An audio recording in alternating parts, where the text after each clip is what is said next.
तस्मै श्री गुरुवे नमः। हमारे आत्मीय परिजनों, आज गुरु पर्व है, गुरु पूर्णिमा है। आत्मचिंतन का, आत्मपरिष्कार का यह पर्व है, आत्मशोधन का यह पर्व है। अपने अंदर मलिनताओं को निकालना और श्रेष्ठताओं का स्थापना करने का ये पर्व है, गुरु पर्व। हमारे यहाँ 3 देवता माने गए हैं। कौन कौन से? एक ब्रह्मा। ब्रह्मा कौन? माँ।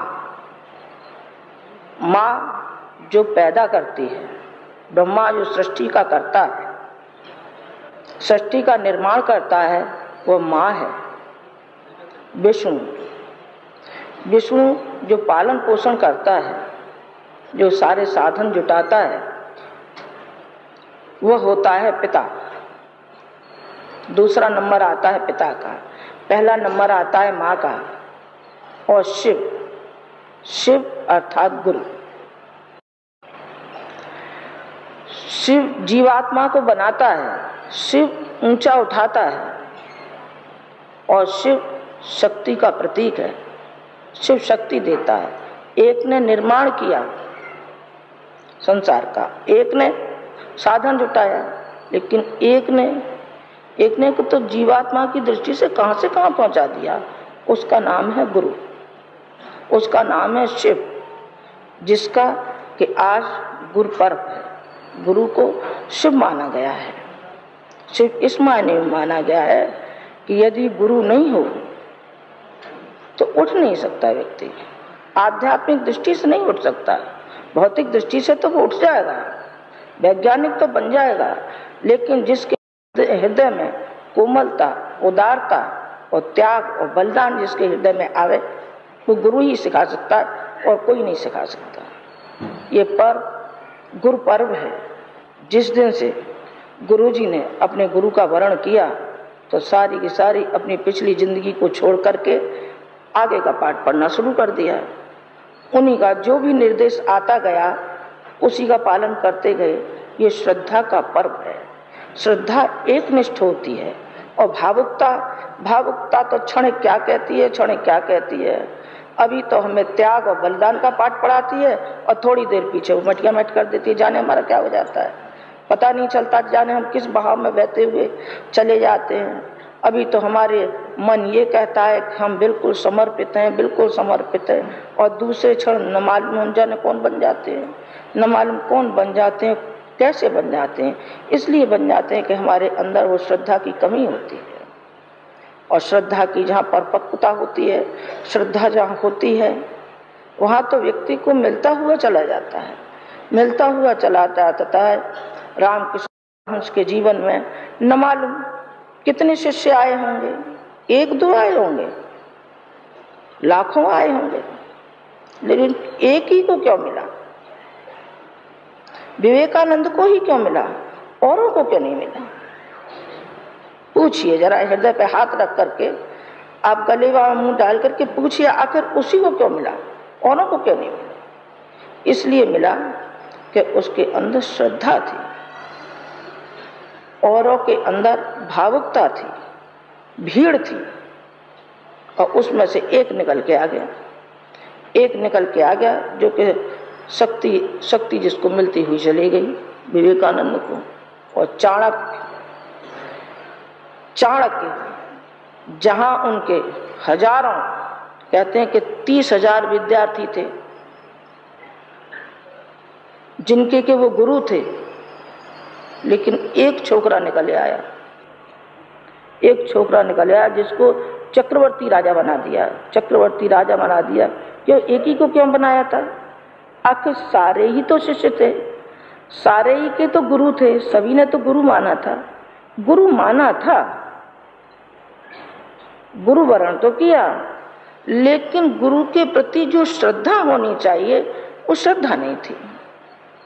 पांव छूने तक तो उनकी श्रद्धा थी, आशीर्वाद तक तो श्रद्धा थी, लेकिन अपना परिमार्जन करने के लिए तैयार नहीं, त्याग के लिए तैयार नहीं। जब कोई कसौटी आई सामने और पल्ला झाड़ के अलग हो गई। पल्ला झाड़ के अलग हो गई, ये कैसी श्रद्धा है? उसकी श्रद्धा थी जो एक छोटे से लड़के को चक्रवर्ती राजा बना दिया, कि जिसके अंदर श्रद्धा है वो उठता हुआ चला जाएगा, वो उठता हुआ चला जाएगा आध्यात्मिक दृष्टि से। जो तू श्रेष्ठ है, श्रेष्ठ है, जिन्होंने श्रेष्ठताओं को अपनाया है वो महान है, महान है। जिसके साथ कोई पथ प्रदर्शक होता है और फिर भी वो नहीं उठ पाता है, तो ये मान के चलिए उसका ये दुर्भाग्य है। ये आज गुरु पर्व है, आज ये श्रद्धा का पर्व है और ये संकल्प का पर्व है। मुझे तो आपसे एक ही निवेदन आज करना था, ये निवेदन करनी थी मुझे आपसे कि गुरुजी की कुछ आकांक्षा है। वो क्या आकांक्षा है? देखिए, अपने गुरु से जिस दिन से वो बंधे हैं, जिस दिन से जुड़े हैं, उन्होंने सारा जीवन अपना दांव पे लगा दिया है। आप सबको मालूम है, मैं समझती हूँ आप में से कितने ही ऐसे बैठे होंगे जो कि आज से 50 साल पूर्व के जुड़े होंगे। उन्होंने हमारा जीवन देखा है, और जो साल 2 साल 6 महीने के बेचारे, इनको क्या मालूम है? इनको तो ये मालूम है ये गुरुजी आशीर्वाद देते हैं, वरदान देते हैं, और ये नहीं मालूम है कि गुरुजी मिट्टी में मिलकर के गुरुजी इतने ऊंचे उठे हैं।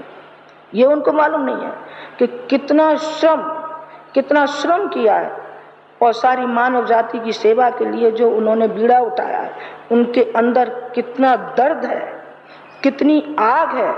आज का जो पर्व है, आज का जो आत्मशोधन का पर्व है, ये आत्मशोधन का है, अपनी मलिनताओं का निकालने का है, और आगे जो जीवन हम जी चुके हैं उससे ज़्यादा श्रेष्ठ जीवन जीने का है। आज संकल्प का दिन है कि हम संकल्प लें, और हम ये लें कि जो हमारा पथ प्रदर्शक है, जिसने कि हमको उंगली पकड़ करके चलाना सिखाया है, संभव है न मालूम आप में से कौन विवेकानंद हो सकते हैं, न मालूम आप में से कौन से शिवाजी हो सकते हैं, पता नहीं कौन हो सकते हैं। आप में से वो हो सकते हैं जिसके अंदर वो श्रद्धा होगी, जिसके अंदर एकलव्य जैसी श्रद्धा होगी, तो सही मानना आप में से एकलव्य ही होगा, आप में से विवेकानंद ही होगा, आप में से अर्जुन ही होगा। न मालूम आप में से कौन कौन हो सकते हैं। यदि आपके अंदर श्रद्धा है और भावना है तो आप में से प्रत्येक, तो कहती प्रत्येक बन सकता है।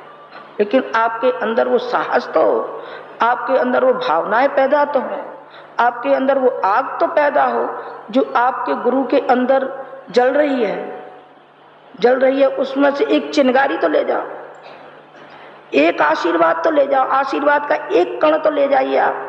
मुंह का आशीर्वाद नहीं, मुंह का आशीर्वाद दे दे, हाँ बेटा तेरा भला हो जाए, फिर बाकी में हो जाएगा तो हो जाएगा, उसके लिए आया है, उसके लिए नहीं। आज का दिन उसका है कि हमें दीजिए, हम लेकर के जाएंगे। बेटे हमारी आग में से आप एक चिंगारी लेके जाइए, आज का यही आशीर्वाद है हमारा, एक चिंगारी हमारी लेके जाएंगे तो आपके जी में भी वही ज्वाला धधकती रहेगी जो हमारे हृदय में मानव जाति के लिए धधक रही है। अब शरीर तो अब ये दुर्बल हो गई, शरीर तो अब नहीं, तो जाएंगे, कभी तो जाएंगे ही, शरीर जाएंगे। वही उत्तरदायित्व हम आप लोगों के कंधों पर डालना चाहते थे कि जो जीवन में हमारे में अधूरे काम है उसको पूरा करना आप लोगों का काम है। फिर कहने आएंगे नहीं, शरीर से कहने तो नहीं आएंगे, माइक पे कहने तो नहीं आएंगे, पर आपके दिल और दिमाग को तो झकझोरते भी रहेंगे। इसमें तो कोई दो राय नहीं है कि आपको झकझोरते नहीं रहेंगे, लेकिन आपको दिन याद रहेगा कि हमारे सामने ऐसे भी दिन थे कि हमसे कहा भी जा रहा था, समझाया भी जा रहा था, प्यार से भी कहा जा रहा था और डांट के भी कहा जा रहा था, लेकिन हम ऐसे रहे कि बिल्कुल कानों में रुई लगी रही, हमने सुना ही नहीं, समझा ही, माना ही नहीं। फिर ये पछतावा रह जाएगा आपके लिए। आज का ये पर्व, आज की ये हमारी अपेक्षा है, यह है कि जो हमारे अंदर है उसको आप लेके जाइए। हम चाहते हैं कि बिल्कुल खाली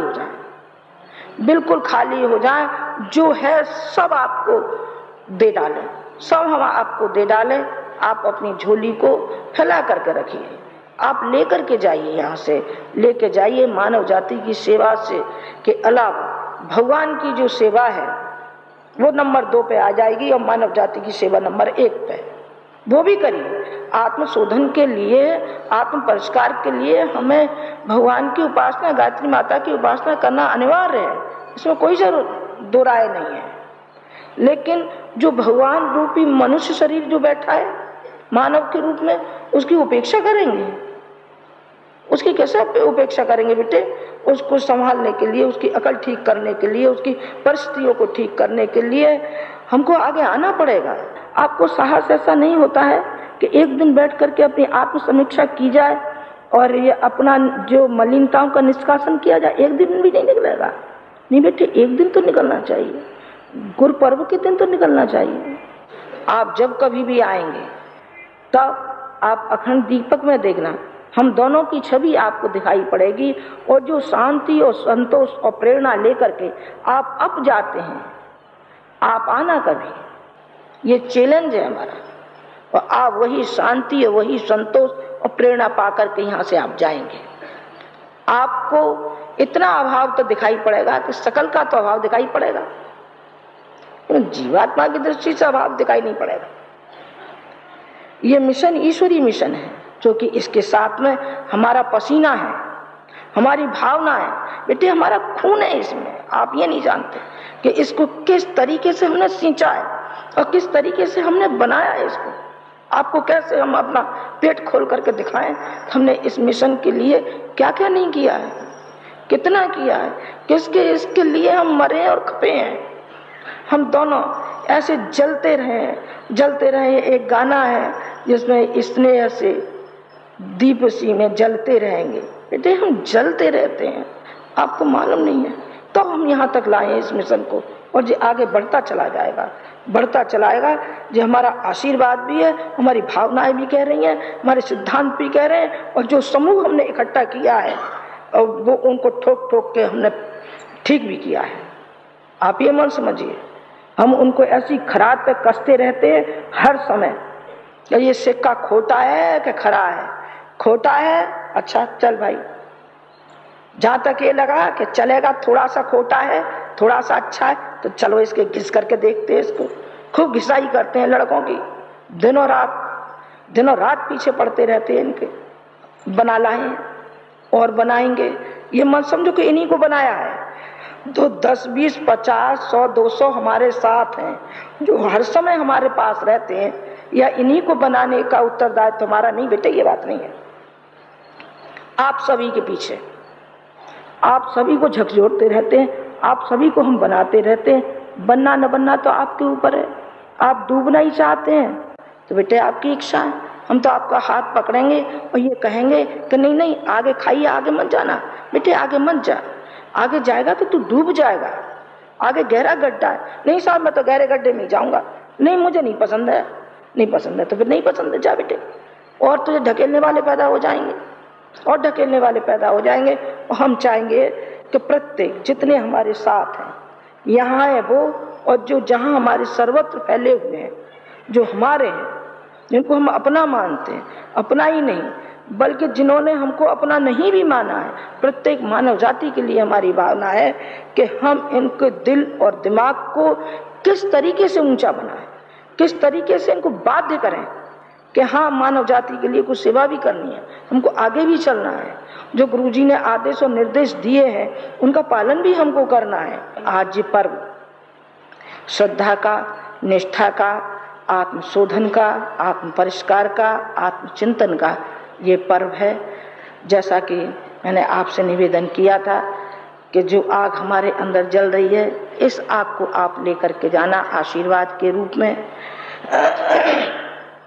यही आपसे हमारी अपेक्षाएं और कामनाएं, आपकी अपेक्षा कामनाओं को हमने ध्यान में रखा है। जो भी आप कामनाएं लेकर के आए होंगे, पूर्णतः तो हम उतने समर्थ नहीं हैं, भगवान तो है नहीं कि आपकी सब मनोकामनाओं को ठीक कर देंगे।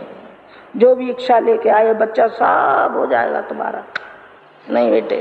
तो फिर इससे ज़्यादा मूर्ख, आपसे भी ज़्यादा कोई मूर्ख नहीं है, हमसे ज़्यादा कोई धूर्त नहीं है। यदि आपसे ये कह दें कि बिल्कुल सब सोले आना आप कर देंगे, ऐसा हमारे बस की बात नहीं है। पर जो भी हम कर सकते होंगे आपके लिए हर संभव प्रयास आपके लिए करेंगे। आपके दुख में, दर्द में, पीड़ा में हर समय आपका आत्म बनाए रखेंगे, आपको आत्मबल देंगे, आपको साहस देंगे, आपको प्रेरणाएं देंगे, आपको शक्ति देंगे, आपको भक्ति देंगे। और मनोकामना तो न दशरथ की पूरी हुई न सहोदरा की पूरी हुई बेटे, उसका भी इकलौता बेटा अभिमन्यु मारा गया और दशरथ भी अपने पुत्र वियोग में मर गए। तो बता कहाँ मनोकामना पूरी हो गई? भगवान थे कि नहीं? पर भगवान जब जब भगवान पृथ्वी पे आते हैं तो शरीर धारण ही करके आते हैं और उस शरीर से ही वो क्रिया सारी की सारी जो मनुष्य की क्रियाएं होती हैं वो सारी की सारी क्रियाएं उनको करनी पड़ती हैं और करनी चाहिए और की भी है। इसका अर्थ ये है कि मैं ये नहीं कह रही कि आप गुरु जी को भगवान मानो, मैंने ऐसा कतई नहीं कहा है। मैंने तो ये कहा है कि जब जब भी भगवान ने जन्म लिया है पृथ्वी पर तो मनुष्य रूप में लिया है, मनुष्य रूप में लिया और जिसके अंदर भगवान जैसी प्रेरणा है और भगवान जैसी भावना है, भगवान जैसी क्रिया है, तो वो भगवान होने में देरी नहीं है उसको। आज गुरु पूर्णिमा के दिन पुराना इतिहास बताने का मेरा कोई मन नहीं। हमारा जीवन सामान्य लोगों जैसा जीवन है, कोई विशेष बात नहीं है इसमें। जैसे गांव के घर गृहस्थी में आदमी पैदा होते हैं, पढ़ते लिखते हैं, ब्याह शादी होते हैं और काम करते हैं, ठीक इसी प्रकार का हमारा बहिरंग जीवन है। न कोई बहुत बड़ी पैतृक संपत्ति थी, करोड़पति हुए, न कोई और विशेषता थी, लेकिन एक ही विशेषता हमारे जीवन में रही कि हमारे गुरुदेव का जो छाया, छत्र छाया सिर पर रही, उसी ने आज हमको यहाँ बिठा करके ला करके रखा है, जो आपको दिखाई नहीं पड़ता। दिखाई कब पड़ेगा? बाद में पड़ेगा, अभी दिखाई पड़ता है नहीं। अभी तो आपको ज्ञान चक्षुओं से दिखाई पड़ सकता है हमारा वास्तविक शरीर। और असली शरीर देखने का हो तो हमें मरने दीजिए, मरने के बाद में जब आप विचार करेंगे तो वो आदमी सामने नहीं है, लेकिन कितना महत्वपूर्ण आदमी था, कितना शानदार आदमी था, कितना समर्थ आदमी था, इसके बारे में जब आप विचार करेंगे तब ये बात आपको ठहरना पड़ेगा। अभी आप थोड़ा ठहर जाइए। सामने तो किसी की भी नहीं हुआ, सामने तो जो भगवान हुए हैं उनके साथ भी गाली गलौज हुई, बुरा भला कहा गया। रामचंद्र जी को मंथरा ने बाहर निकलवा दिया, श्री कृष्ण भगवान को पूतना से लेकर के कितने लोगों ने हैरान किया। सामने मालूम था उनको, नहीं मालूम नहीं था। मालूम रहा होता सामने तो ज़रूर किसी ने उनको नहीं छेड़ा होता, तो किसी ने अपने सिर पर मुसीबत नहीं उठाई होती। वास्तव में जब तक जिंदा रहते हैं आदमी, तब तक आदमी उनकी महत्ता को समझ नहीं पाते।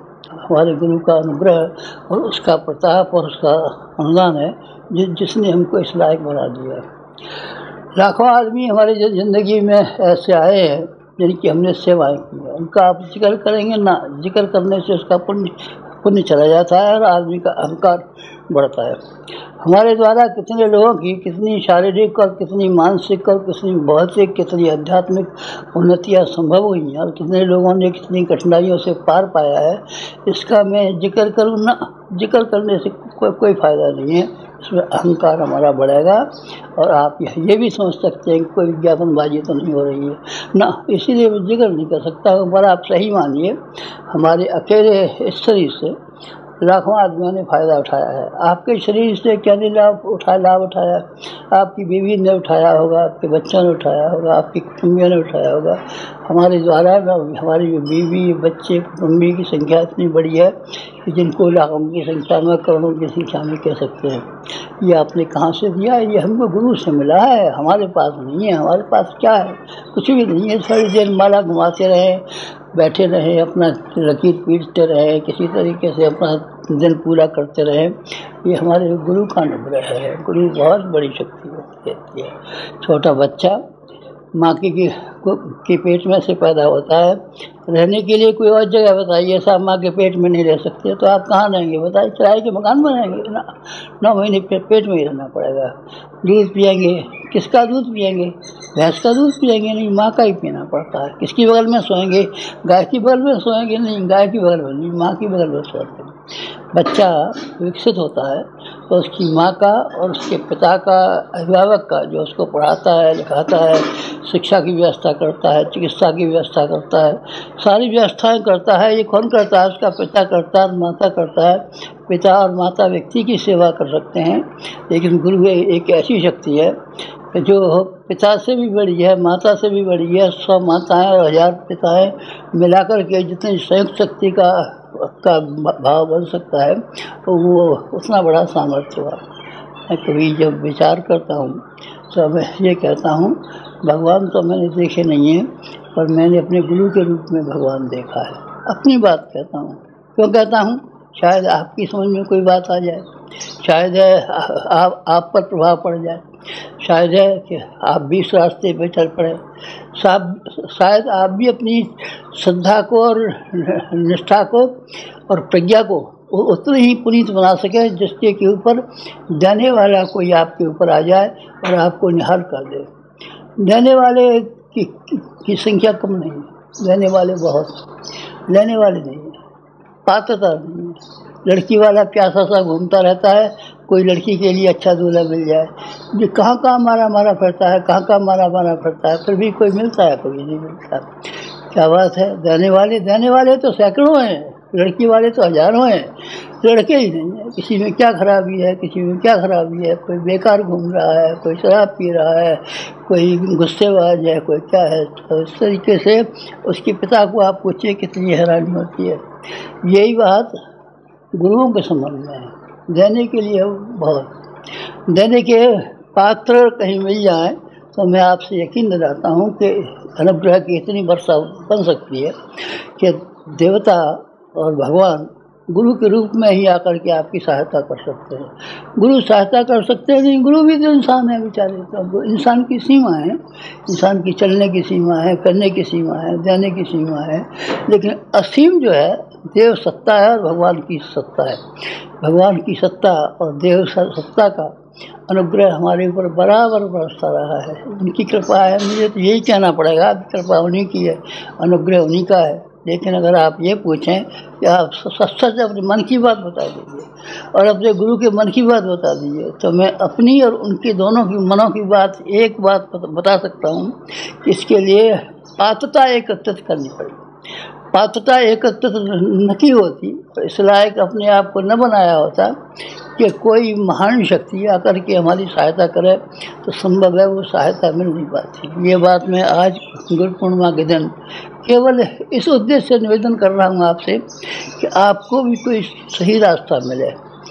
पूजा पाठ का अपने आप में महत्व है, कर्मकांडों का अपने आप में महत्व है, जप की संख्या का अपने आप में महत्व है, गायत्री माता का अपने आप में महत्व है, इन सब का महत्व है। महत्वों से आप इनकार करते हैं, मैं कैसे इनकार कर पाऊँगा? नास्तिक हूँ मैं कोई जो मैं वेदों की और शास्त्रों की और गायत्री माता की और कर्मकांडों की और पूजा उपासना की बात का खंडन करूँ और उनको बेकार बोलता हूँ ना? ऐसा मैं नहीं कर सकता। लेकिन मैं ये कह सकता हूँ कि आपको इन सब से लाभ उठाने के लिए एक काम तो करना ही पड़ेगा। वो काम ये करना पड़ेगा कि अपनी पात्रता का विकास करना पड़ेगा, अपने आप को इस योग्य बनाना पड़ेगा, अपने आप को सक्षम बनाना पड़ेगा। आप इस गुरु पूर्णिमा के समय पर हमारे जीवन का सारांश और शिक्षण सुनना चाहें तो आप इस रूप में सुनिए कि हमने जीवन भर मल्लयुद्ध किया है, महाभारत किया है, लड़ाई लड़ी है। गीता में यही कहा गया है और अर्जुन ने यही कहा था, तस्माद युद्धाय युज्यस्व, इसलिए तू लड़। और कहा था और अर्जुन ने जवाब दिया था, करश्ये वचनम तव, आपका कहना मानूंगा। बस हमने ये किया कि अपने आप में एक तो ये धुलाई की और एक रंगाई थी। रंगाई क्या की? अपने आप को सौंप दिया। आप किसी को सौंप सकते हैं नहीं, यार सौंपना बड़ा मुश्किल है। सौंपा कैसे जाता है? आग को ईंधन अपने आप को सौंप देता है और जल कर के खाक हो जाता है, आग हो जाता है। आग होने के लिए ईंधन को अपनी हस्ती मिटा देनी पड़ती है। हमने समर्पण किया है, गुरु को अपना पैर छू। अरे बाबा वो तो सूक्ष्म शरीर धारिए, कैसे हम पैर छूएंगे? माला पहनाई आपने, क्या माला पहनाएंगे? चंदन चढ़ाया आपने, चंदन हमने नहीं चढ़ाया। और फूल आपने पहनाए नहीं, फूल भी नहीं पहनाए। तब क्या हमने सिर्फ एक काम किया है कि अपने आप को सौंप दिया है कठपुतली की तरीके से। बाजीगर अपनी उंगलियां नचाता रहता है, कठपुतली का तमाशा दिखाता रहता है। हमने तमाशे दिखाए हैं और लोगों ने बड़ी बड़ी प्रशंसा की है। कभी क्या क्या चल रहा है, ज़रा कामों को तो देखिए। सारे हिंदुस्तान में 2400 शक्तिपीठ बनी हुई है, गायत्री होम बनी हुई है, यहाँ पर बचस बना हुआ है, ये यहाँ से चल रहा है। कितनी एक्टिविटी चल रही है, सारी दुनिया के लोग हैरत अचंभे में हो रहे हैं। ये हमारा काम है क्या? ना, हमारा काम नहीं है। संबंध विच्छेद हो जाने दीजिए, हमारी गुरु की छत्र छाया हमारे ऊपर से अलग हो जाने दीजिए। हमारे समर्पण का भाव है उसको आप दूर हो जाने दीजिए, फिर हम सामान रह जाएंगे। फिर आप हमारे यहाँ काम करेंगे तो आप नौकर की तरीके से काम करेंगे। हम आपको 250 रुपया महीना दे दिया करेंगे, अब हमारे यहाँ मजदूरी करते रहना। नहीं साहब, जो कुछ भी आपके पास हमारे हवाले कीजिए, तो आपके पास जो कुछ भी है सो हमारे हवाले कीजिए। बस ये मोटा सिद्धांत है। स्त्री अपना शरीर, मन और वचन, सारी की सारी चीज़ें अपने पति के सुपुर्द कर देती है, और पति अपनी लाखों रुपए की संपत्ति और अपनी ख्याति और ये समर्पित कर देता है। समर्पण से कहते हैं हमने समर्पण किया है। समर्पण करने का क्या अर्थ होता है? जवान से कहते हैं सब भार सौंप दिया तुम्हारे भगवान तुम्हारे हाथों में। नहीं भाई साहब, कहना नहीं पड़ता, करना पड़ता है। अपने चिंतन को और अपने चरित्र को और अपने व्यवहार को और अपनी गतिविधियों को सारी की सारी को इस ढंग से बनाना होता है मानो कि हम किसी के हाथ के हथियार हैं। चाकू हाथ में हो, जो आप कहिए सोई करेगा बेचारा। क्या साग काटने के कहिए, कागज काटने के लिए कहिए, पेंसिल छीलने के लिए कहिए, किसी की कान काटने के लिए कहिए, जो आप कह देंगे सोई कर लेगा। उसमें अकल ही नहीं है। बंदूक से मार दीजिए किसी, चिड़िया को मार दीजिए, कबूतर को मार दीजिए, हिरण को मार दीजिए, आदमी को मार दीजिए, किसी को मार दीजिए। बंदूक में कोई अकल ही नहीं है। अकल तो उसके पास है जिसकी मुट्ठी में सुपुर्द कर दिया गया है। हमने अपने आप को अपनी मुट्ठी में सुपुर्द कर दिया। उससे कहा जो आप कहेंगे वही हम करेंगे, हमारी कोई इच्छा नहीं बची। आपकी इच्छा बची है क्या? हाँ, मेरे ख्याल है कि आपकी इच्छाएँ बची हैं, आपकी कुछ चाहनाएँ बची हैं, आपकी कुछ मांगें बची हैं, आपकी कुछ याचनाएँ बची हैं। तो आपका सारे का सारा मन, दिल और दिमाग सब तो आपने अपनी ख्वाहिशों से भर रखा है। अब भगवान का अनुग्रह आप रखेंगे कहाँ? कोई पात्र तो चाहिए ना, बर्तन तो चाहिए ना। सामान लाएंगे, घी लाएंगे तो काय में लाएंगे? फिर घी कुर्ते में लेंगे, घी टोपी में लेंगे, घी उसके लिए कोई बर्तन तो लाइए जिसमें आप घी ले करके आ सकें। भगवान का अनुग्रह, गुरु की कृपा और गुरु की छत्र छाया हमारे ऊपर है, इसीलिए हम बड़े बड़े कामों का दावा करते हैं। कैसे? हम अपने आप को 5 शरीरों में विकसित करने के लिए कोशिश करते हैं, और हम 5 शरीरों के द्वारा 5 व्यक्तियों से लड़ना नहीं चाहते और 5 व्यक्तियों को मालदार बनाना नहीं चाहते, बल्कि समाज के 5 वर्ग, उन 5 वर्गों को मोड़ करके और तोड़ करके और कहीं से कहीं ले जाना चाहते हैं। सामान्य काम नहीं, बहुत बड़ा काम है। ऐसा काम है जिसको आप असंभव कहें तो अभी कोई अचंभे की बात नहीं है कि इतने लाखों लोगों में से क्षमता संपन्न और प्रतिभा संपन्न आदमी हैं, उनको एक दिशा में चला दें और उनकी दिशा को मोड़ दें। छोटा काम है ना? छोटा काम नहीं है। घोड़ा काबू में नहीं आता, हाथी काबू में नहीं आता, बैल काबू में नहीं आता, एक काबू में नहीं आता तो इतने हजारों लाखों आदमियों को काबू में लाने की बात कैसी बड़ी हो सकती है। हमारा जीवन असामान्य नहीं रहा है और असामान्य नहीं रहेगा। हमने असामान्य काम ही किए हैं और ऐसे काम किए हैं जिनको लगभग असंभव कहा जाए तो अभी कोई अचंभे की बात नहीं है। बस, और हम क्या कहें आपसे। अपनी ज़िंदगी का उदाहरण आपके सामने पेश किया है, और वो घटनाओं का पेश नहीं किया है। घटनाओं को मैं कहाँ बताऊँ, आपको मालूम भी है, और घटनाओं को कहता रहूँगा तो आपका मैं समय ख़राब करूँगा क्या? आज का पुनीत दिन क्या मेरे लिए इसलिए है कि मैं अपने जीवन की घटनाएं और कथा और कहानियाँ और किस्से और अपने जीवन की सफलताएं और असफलताएं इनका वर्णन करूँ ना, ये नहीं करूँगा। मेरे जीवन का सार और संक्षेप, बस इतना ही बताकर कि आज की बात मैं आपसे ख़त्म करता हूँ। मैंने किसी को अपने आप को सौंप दिया और किसी ने मुझे अपना जो कुछ भी था सौंप दिया। वो कौन था? वो गुरु, कौन सा गुरु? जिसकी गुरु पूर्णिमा मनाने के लिए आप आए। आपके मन में भी ऐसी भाव उठे तो आप जान लीजिए कि आपकी गुरु पूर्णिमा सार्थक हो गई। गुरु पूर्णिमा ने दो ही काम मुझसे कराए।